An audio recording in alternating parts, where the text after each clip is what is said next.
Hey, how's everybody doing on this hot summer day? Michigan's hot, isn't it? So I just came in to talk a little bit about science of reading.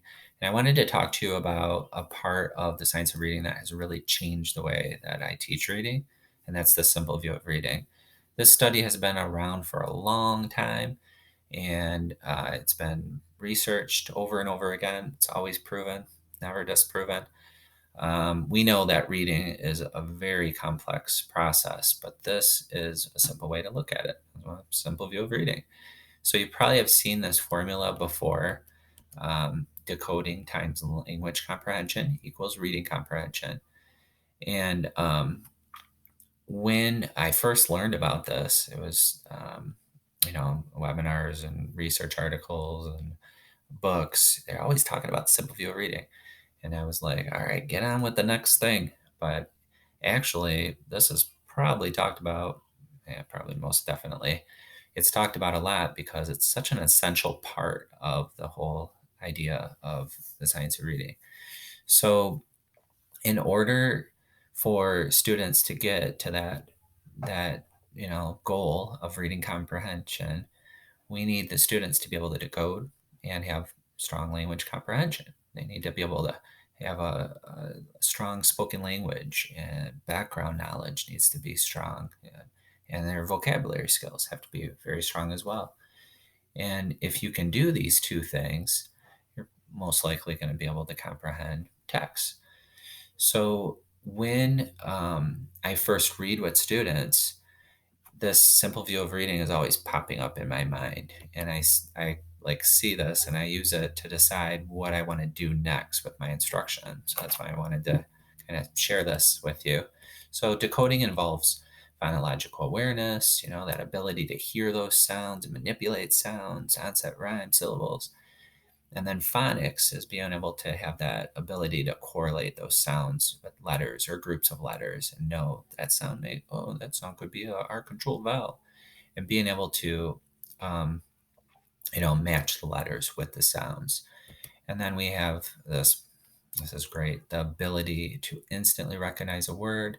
That's that sight word recognition. If you haven't checked out David Kilpatrick's orthographic mapping webinars and all of the information he talks about phonological awareness, please check him out. He can explain this much better than me. And so when a student has really strong phonological awareness and really strong phonics skills, they can just instantly see a word and know it. They don't even have to think about it. So it opens a lot of space or um, strength to concentrate on comprehension. And language comprehension is really important because we want students to be able to decode and then pull those vocabulary words and know what they mean in order to get to the reading comprehension. So when I first read with a student, most of the time what happens is right away you hear it in their fluency. Something's not right. And that is because it's the product of decoding and language comprehension is fluency. So you hear they're not blending right, or they're maybe reading sound by sound, and you're thinking, all right, something's not right. What should I do here? And this is when this really comes into play because you can give the past tests and figure out where they lie with phonological awareness. I've seen second and third graders that are, really struggling with pretty basic things with that test, like syllables. It can really get in the way of making it to our end goal, reading comprehension.